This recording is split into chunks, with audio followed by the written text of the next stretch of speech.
Everyone, कैसे हैं आप लोग। दोस्तों, इंडियन ज्योग्राफी का अभी तक हम लोगों ने बेसिक परिचय देखा था भारत का, और उसके बाद उत्तर भारत का पर्वतीय प्रदेश पर हम लोग चर्चा किए थे। आज जो हमारा टॉपिक है वह है उत्तर भारत का विशाल मैदान। उत्तर भारत का विशाल मैदान। कई किताबों में मध्य भारत का विशाल मैदान भी देगा। हमने पहले ही इस विषय पर चर्चा कर लिया है कि उत्तर भारत या मध्य क्यों लिखा जाता है। ठीक है, तो आइए हम अपना नेक्स्ट क्लास स्टार्ट करते हैं। इसमें सबसे पहले देखते हैं उत्तर भारत के विशाल मैदान की अवस्थिति कैसी है। तो देखिएगा कि उत्तर भारत का जो विशाल मैदान है वह उत्तर भारत के पर्वतीय प्रदेश, जो ये एरिया है, खासतौर पर ये एरिया, ये पूरा का पूरा उत्तर भारत का पर्वतीय प्रदेश और ये दक्षिण का प्रायद्वीपीय पठार के बीच स्थित है। तो पहला जो स्टेटमेंट है वह उत्तर भारत का पर्वतीय प्रदेश और दक्षिण में प्रायद्वीपीय पठार के मध्य में स्थित है।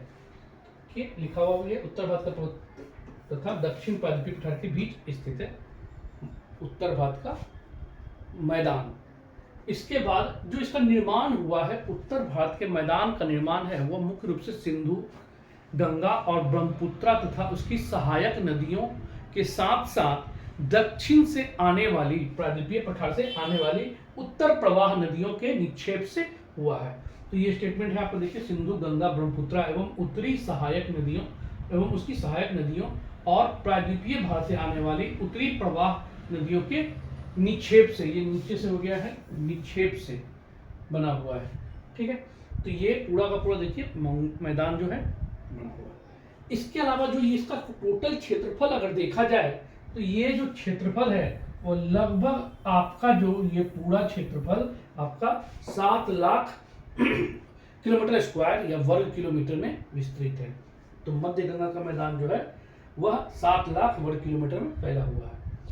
पश्चिम की अपेक्षा देखिएगा, जैसे ये पार्ट है वो अधिक चौड़ा है, लेकिन जैसे पूर्वी भागों में आते हैं तो देखिए ये पतला बिल्कुल सा हो गया है ना ये।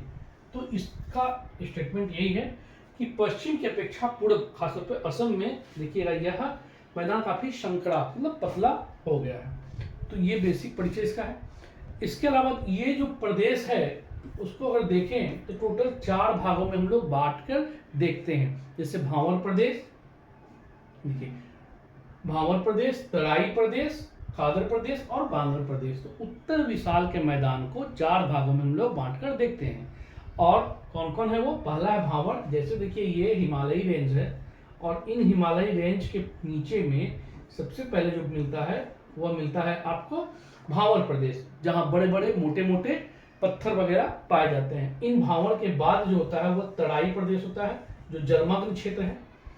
इसके बाद देखिएगा कि जब नदियां अपने द्वारा प्रवाहित जलोढ़ का निर्माण करती है तो पहले जो सबसे पहले निक्षेपित करती है, फिर आने वाले समय में नदियां उस मार्गों को टच नहीं करती और आगे बढ़ जाती है और नई जलोढ़ का निर्माण करती है। तो जो पहले जलोढ़ का निर्माण की गई उसको खादर प्रदेश कहते हैं और जो नई जलोढ़ है उसे बांगर प्रदेश कहते हैं। तो ये देखिए इस प्रकार से नदियां आगे बढ़ गई। ये टोटल हो गया। नया जो इलाका है वो खादर प्रदेश और जो पुराना क्षेत्र है वो बांगर प्रदेश है। तो ये 4 भागों में है। आइए इसकी विशेषता देखते हैं एक एक करके। तो सबसे पहले है भावर प्रदेश की विशेषता क्या है। तो देखिएगा बिल्कुल ये शिवालिका के तलहटी में स्थित है। शिवालिका मतलब हमारा सबसे बाह्य हिमालय है ना। तो शिवालिका के तलहटी में स्थित होता है। देखिए जैसे बड़े बड़े कंकड़ पत्थर खासतौर पर देखने को मिलता है। आप लोग गए होंगे अगर कोई पर्वतीय क्षेत्रों में, वैष्णो देवी वगैरह में भी, तो आप देखिएगा कि जैसे ही पर्वत की निचली ढाल पे आते हैं तो इस प्रकार के बड़े बड़े पत्थर वगैरह पाए जाते हैं। तो ये शिवालिका की तलहटी में पाई जाती है। फिर है कंकर एवं बजरी की अधिकता होती है। नदियां विलीन या लुप्त प्राय दिखती है। जब नदियां पर्वतीय क्षेत्रों से उतरती है तो चूंकि यहाँ बड़े बड़े पत्थर होते हैं तो बिल्कुल नदियां इस पत्थरों के नीचे बहती है, तो ऐसा दिखता है जैसे यहाँ नदियां विलुप्त हो गई, कुछ है ही नहीं, केवल बस आवाज खल खल खल खल टाइप का आएगा और लगेगा कुछ नदियां बह रही है, लेकिन कहाँ बह रही है ये पता नहीं चलता है। तो इसलिए स्टेटमेंट दिया गया है कि यहाँ जो नदियां हैं वो लुप्त प्राय दिखती है। इसके अलावा सिंधु नदी से तीस्ता नदी तक जो भारत का मैप अब देखिएगा तो ये देखिए ये सिंधु का जो सिंधु है उसकी सहायक नदियां हैं।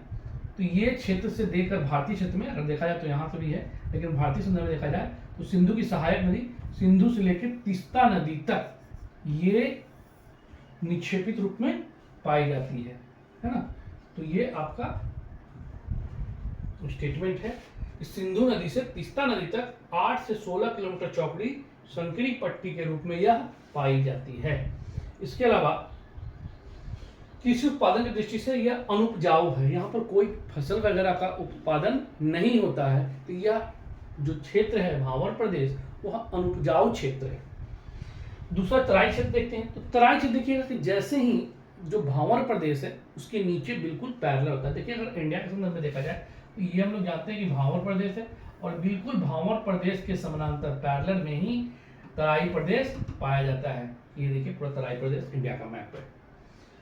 भावर प्रदेश के दक्षिण में स्थित है। बिल्कुल बारीक रेत एवं चिकनी मिट्टी से निर्मित होता है। जिस प्रकार हम लोग भावर प्रदेश के बारे में जानते हैं कि बड़े बड़े पत्थर कंकर से बने होते हैं, तो यहाँ बारीक रेत पाई जाती है ना। जो लुप्त प्राय नदियां भावर प्रदेश में हो गई थी यह पुनः दिखने लगती है।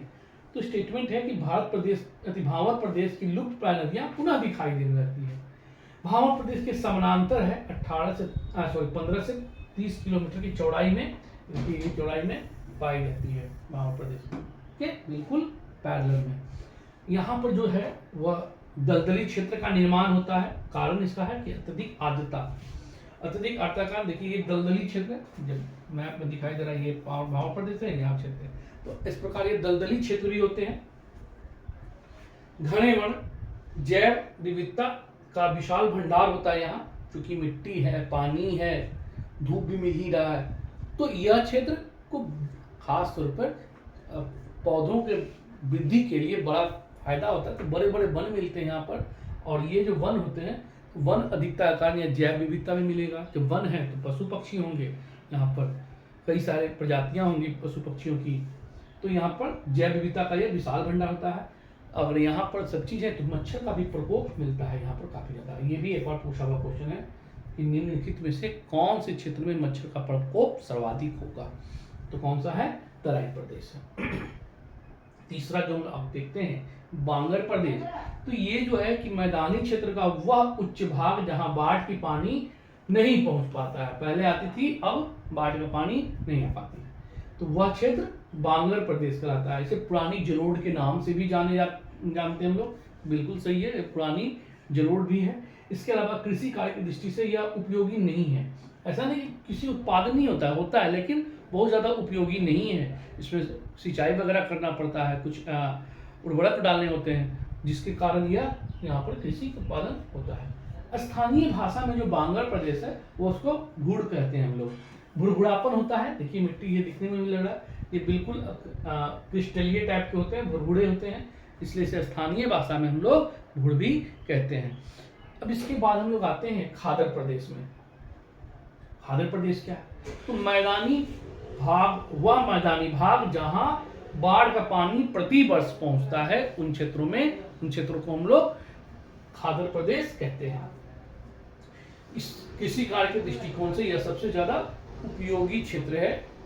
ठीक है, इसके अलावा नवीन जलोढ़ मिट्टी भी इसको कहते हैं, नवीन जलोढ़ है।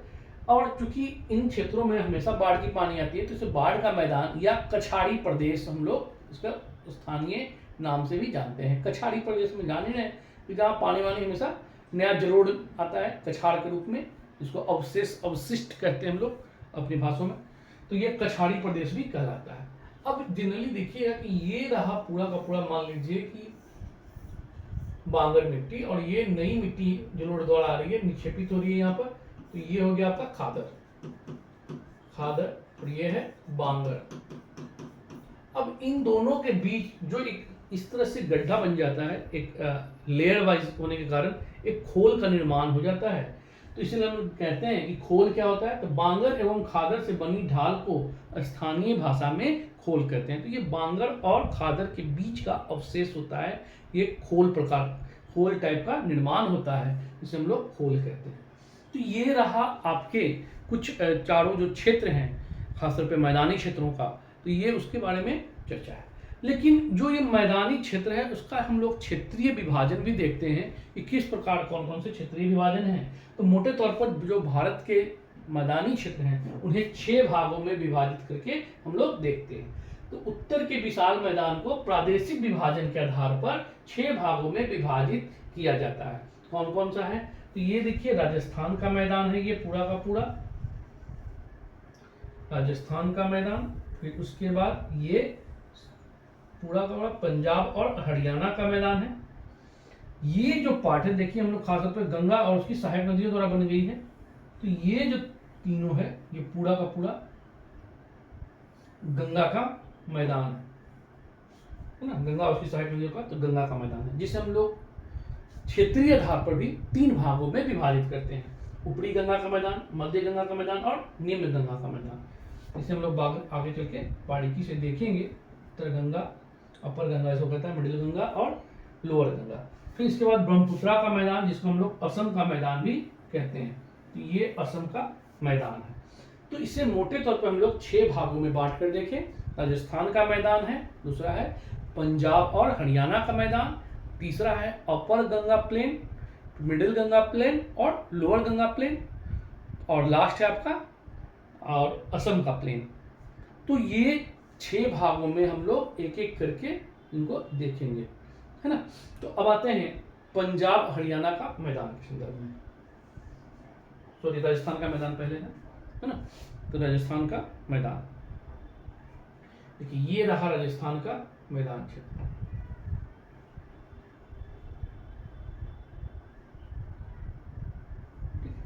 तो इसका जो विस्तार है वो लगभग 1.75 लाख वर्ग किलोमीटर में फैला हुआ है। ये देखिए यहाँ पर ही अरावली पर्वत है। तो ये अरावली पर्वत के पश्चिम में स्थित है, अरावली पर्वत के पश्चिम में फैला हुआ है। देखिएगा इन क्षेत्रों में मरुस्थल भी है और पुरानी जलोढ़ मिट्टी टाइप का बांगड़ मिट्टी क्षेत्र भी है। तो यह मुख्यतः मरुस्थल एवं बांगड़ क्षेत्रों से बना है। लूनी यहाँ की प्रमुख नदी है, ठीक है। हम लोग जानते हैं कि अरावली के पश्चिम में लूनी नदी भी बहती है, तो लूनी नदी है।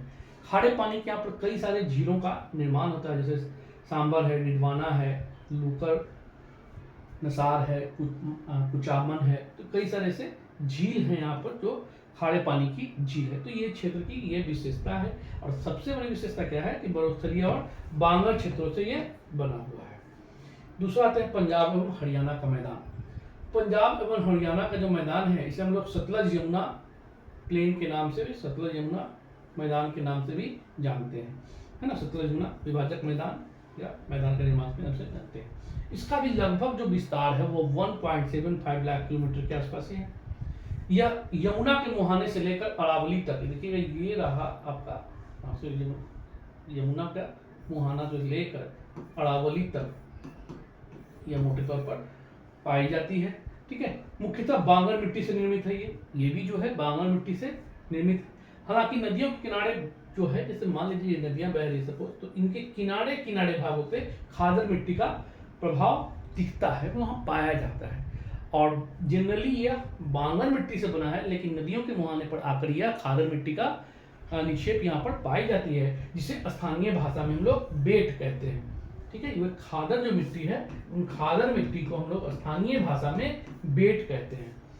फिर इसका है, इसमें कई सारे दोआब भी मिलते हैं, है ना, जो खास तौर पर देखते होंगे कि ये दोआब का सिंधु और उसकी सहायक नदियों द्वारा बनाई गई है, जैसे कि बाड़ी दोआब, है ना। व्यास और रावी का ये जो दोआब है व्यास एवं रावी द्वारा निर्मित होती है, तो बाड़ी दोआब मिलता है इन क्षेत्रों में। इसके अलावा विश्व दोआब व्यास और सतलज, व्यास एवं सतलज नदी द्वारा जो दोआब बनता है। तो इन्हीं प्लेन में आपको बाड़ी दोआब, विश्व दोआब दोनों देखने को भी मिलते हैं। इसके अलावा कुछ क्षेत्रों पर, जैसे यहाँ पर क्षेत्र में है मालवा का मैदान भी मिलता है, जो सतलज के दक्षिण में स्थित है ना। तो यहाँ पर मालवा का पठार भी है, और ऐसा नहीं है, और मालवा का कुछ मैदान भी है। तो वो मालवा का मैदान जो आपको मिलता है सिंधु सतलज मैदान के अंतर्गत मिलता है। अब इसके बाद हम लोग देखते हैं गंगा का मैदान। तो गंगा के मैदान में हम लोग पहले चर्चा करेंगे तीनों को मिलाकर स्थिति, फिर पार्टिकुलर आगे आगे। तो गंगा का मैदान देखिएगा तो ये जो मैदान है वो मुख्य रूप से, हम ये नहीं कह रहे हैं पूर्णतः, लेकिन मुख्य रूप से यूपी, बिहार और पश्चिम बंगाल में विस्तृत है ये पूरा का पूरा। ठीक है, इसीलिए क्योंकि जो गंगा है हम लोग जानते हैं कि जो धरातलीय स्थिति पे आती है वो है आपका जैसे पर्वतों से नीचे उतरकर मैदानी क्षेत्रों में जब गंगा उतरती है वह हरिद्वार के पास उतरती है, तो इससे ऊपरी क्षेत्रों में वह जलोढ़ का या मैदान का निर्माण नहीं करती है। ठीक, तो ये हम लोग देखते हैं कि इसके बाद जो है वो उत्तर प्रदेश, बिहार और बंगाल का क्षेत्रों में यह मुख्य रूप से मैदान पाए जाते हैं। कुल जो इसका क्षेत्रफल है वह 3.57 लाख वर्ग किलोमीटर में यह विस्तृत है। इसका ढाल जो देखिएगा, खासतौर पर ये जो ढाल है इस प्रकार, क्योंकि नदियां इसी तरह बहती है, तो ये ढाल जो देखिएगा उत्तर पश्चिम, ठीक है, नॉर्थ और वेस्ट, उत्तर पश्चिम से दक्षिण पूरब की ओर, दक्षिण पूरब की ओर इसकी ढाल है। इसे हम लोग मोटे तौर पर 3 उप विभागों में विभाजित करते हैं, ऊपरी गंगा का मैदान, मध्य गंगा का मैदान और निम्न गंगा का मैदान, जिसे हम लोग पहले भी चर्चा कर चुके हैं। अब ऊपरी गंगा का मैदान, मध्य गंगा का मैदान और निम्न गंगा के मैदान के बारे में कुछ विशेषता देख लीजिए। जैसे ऊपरी गंगा का जो मैदान है, ऊपरी गंगा का मैदान, ऊपरी गंगा का मैदान जो विस्तार है वो मुख्य रूप से पश्चिम में उत्तर प्रदेश जो है उसमें है। इसका जो विस्तार है खासतौर पे मुख्य रूप से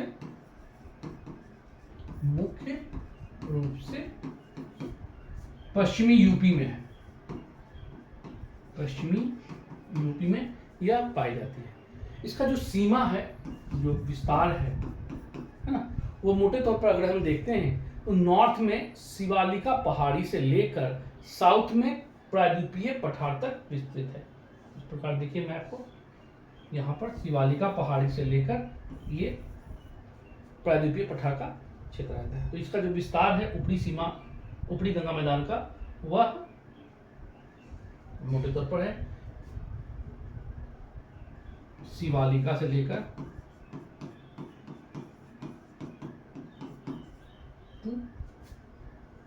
अरावली पर्वत तक के विस्तृत है। फिर ये तो गया नॉर्थ टू साउथ। अब ईस्ट और वेस्ट देखें तो ईस्ट है जो यमुना नदी के लेकर और 100 मीटर समोच्च रेखा तक है। ठीक है, अगर साउथ, ईस्ट और वेस्ट देखें, ईस्ट टू वेस्ट कहाँ कहाँ है, तो ये है आपका यमुना से, यमुना के मुहाने से 100 कह सकते हैं 100 मीटर समुच्च रेखा, मीटर समुच्च रेखा तक। ठीक है, तो ये रहा इस मैदान की जो प्रमुख नदियां हैं। इसमें प्रमुख नदियां हैं उसमें मोटे तौर पर है गंगा, यमुना तो है ही, है ना, यमुना, गंगा तो खैर रहेगा ही रहेगी ही, तो गंगा यमुना, इसके अलावा है राम गंगा है, शारदा है, गोमती है, राम गंगा,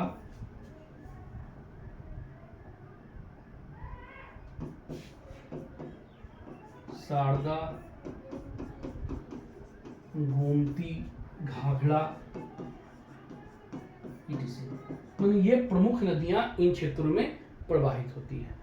अब हम दूसरा देखते हैं मध्य गंगा का मैदान, है ना, मध्य गंगा का मैदान।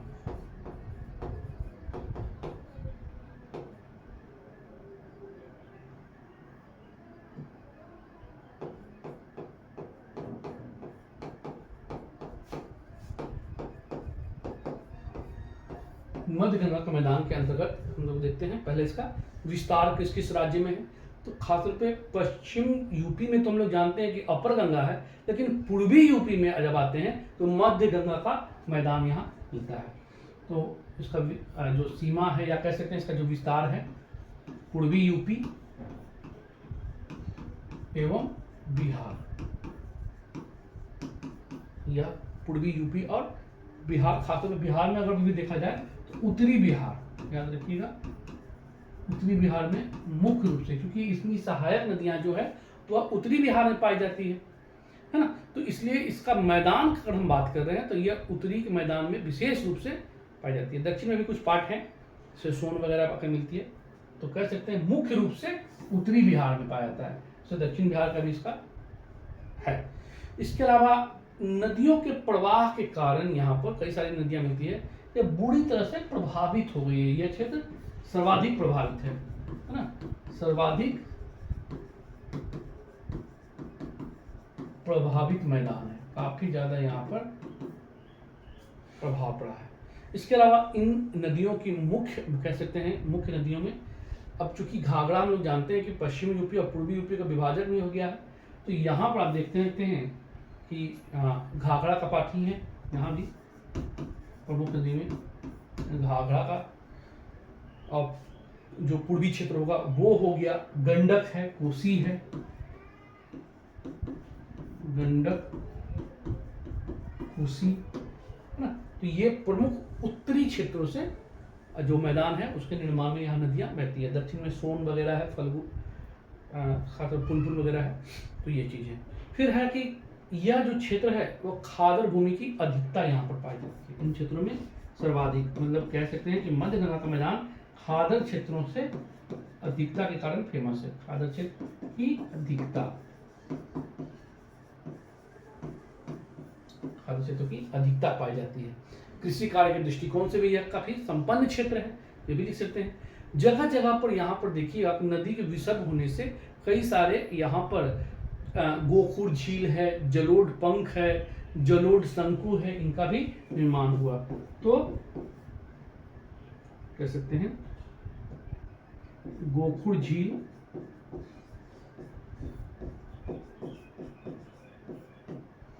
जलोढ़ पंख एवं जलोढ़ शंकु, जलोढ़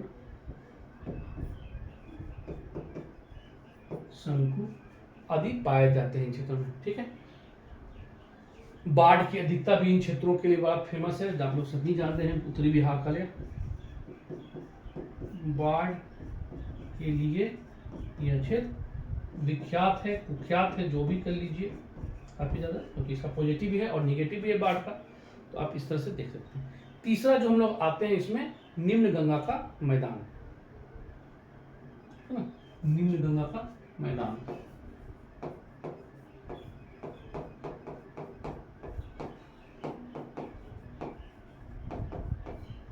निम्न गंगा का मैदान देखिएगा, जो यह विशेष रूप से अगर कुछ क्षेत्रों को छोड़ दिया जाए तो मुख्य रूप से यह पश्चिम बंगाल में स्थित है ना,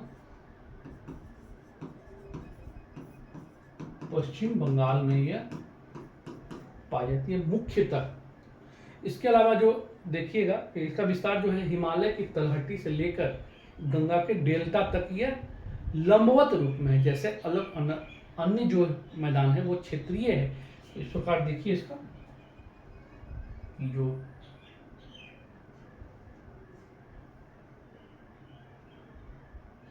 आप ये देखिए, ये क्षेत्रीय है जबकि इसका है लंबवत रूप में। ठीक है, तो ये कह सकते हैं हम लोग इसका जो विस्तार है हिमालय की तलहटी से लेकर और गंगा का जो मुहाना है वहां तक यह विस्तृत रूप में पाई जाती है ना। तो इसका जो विस्तार है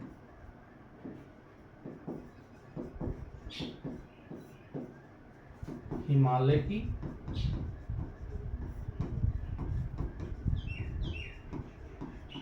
तलहटी से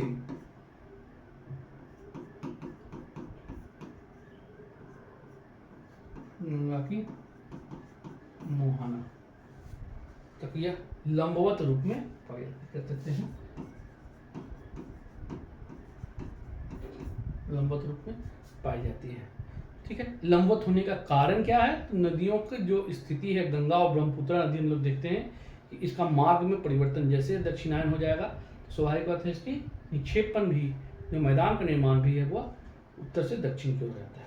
राजमहल पहाड़ी के पास या गंगा जो है वो बिल्कुल संकड़ा हो जाता है। ठीक है, तो राज इंपॉर्टेंट है, सबसे ज्यादा संकड़ा कहाँ है? तो राजमहल की पहाड़ी, राजमहल की पहाड़ी के पास सर्वाधिक संकरा, पतला जो भी कहिए, सर्वाधिक संकरा या पतला, या मैदान का जो पूरे मैदान में अगर देखा जाए मध्य गंगा का मैदान का, तो सबसे पतला संकरा भाग है आपके राजमहल की पहाड़ी के पास। ठीक है, और इसके दक्षिणी क्षेत्रों में देखिएगा, जैसे हम लोग जानते हैं कि गंगा के मुहाना के पास क्या होता है कि समुद्र से आने वाले लहर जो होते हैं, तो इन क्षेत्रों के दक्षिणी भाग में वह अधिकांश रूप से यहाँ पर जल से ढक दिए जाते हैं, जिसके यह जो दक्षिणी भाग है वह दलदली क्षेत्र का निर्माण होता है। ठीक है, तो इसके दक्षिणी भाग में, इसके दक्षिणी भाग में हम लोग जानते हैं दलदली क्षेत्र, दलदली क्षेत्र पाई जाती है, और जो सुंदरवन का डेल्टा वगैरह क्षेत्र है इन्हीं क्षेत्रों में आता है। तो ये रहा आपका गंगा के मैदान। इसके अलावा लास्ट जो है हमारा टॉपिक है वो है असम का मैदान। तो ये देखिए असम का जो मैदान है, तो सबसे पहला है कि यह ब्रह्मपुत्र के मैदान के नाम से भी जानता है। हम लोग जानते हैं कि प्रमुख नदी है ब्रह्मपुत्र, और अन्य इसकी सहायक नदियों के द्वारा ही जो जलोढ़ का निक्षेप होता है उससे यह मैदान का निर्माण हुआ है। तो ये ब्रह्मपुत्र मैदान के नाम से भी जाना जाता है। इसका जो विस्तार है हम लोग जानते हैं कि हिमालय एवं मेघालय के पर्वत लिखा गया या पठार होगा, हिमालय और मेघालय के पठार है ना, मेघालय यहाँ पर है। इसके बीच इस एक पतला और संकरा मैदान के रूप में पाया जाता है। तो उत्तर में हिमालय, दक्षिण में है मेघालय का पठार, ये क्षेत्रों के बीच पाए थे। ब्रह्मपुत्र द्वारा लाए गई भारी मात्रा में मिट्टी के जमाव से यहाँ पर कई सारे द्वीप का भी निर्माण होता है, जिसमें सबसे प्रमुख है मांजुली द्वीप, जिसको देखिए मांजुली द्वीप जो विश्व प्रसिद्ध है। क्यों विश्व प्रसिद्ध है? तो ये विश्व में सबसे बड़ी नदी द्वीप के नाम से भी जाना जाता है, जो हम लोग आगे चर्चा करेंगे जब ब्रह्मपुत्र के मैदान के बारे में, खासतौर पर ब्रह्मपुत्र नदी जब पढ़ेंगे तो वहाँ पर इनका निर्माण कैसे कैसे किन किन क्षेत्रों में है, किन किन नदियों के सहयोग से है, तो ये सब चर्चा करेंगे। तो अभी बस इतना जानना है कि मांजुली द्वीप है वह कहाँ अवस्थित है, तो असम के मैदान या ब्रह्मपुत्र के मैदान में स्थित है। और ये किस लिए विश्व प्रसिद्ध है? तो यह इसलिए है क्योंकि विश्व में सबसे बड़ा ये नदी द्वीप के नाम से भी जाना जाता है, यह नदी द्वीप है। तो ये रहा आपका मैदान, मध्य गंगा का मैदान। अब जो हमारा नेक्स्ट टॉपिक होगा वह है दक्षिण का प्रायद्वीपीय पठार। तो ये बहुत इंपॉर्टेंट टॉपिक है, अगला जो टॉपिक है, क्योंकि यहाँ पर प्रायद्वीपीय पठार की चर्चा करेंगे। फिर इन पठारों में कई सारे पठार हैं छोटे छोटे, उनकी चर्चा करेंगे। पर्वतों की चर्चा करेंगे कि इन क्षेत्रों में, पठारी प्रदेशों में कौन कौन से प्रमुख पर्वत है। ठीक है, तो ये हमारा नेक्स्ट वीडियो में जल्द ही आपके साथ उपलब्ध होंगे। ठीक है।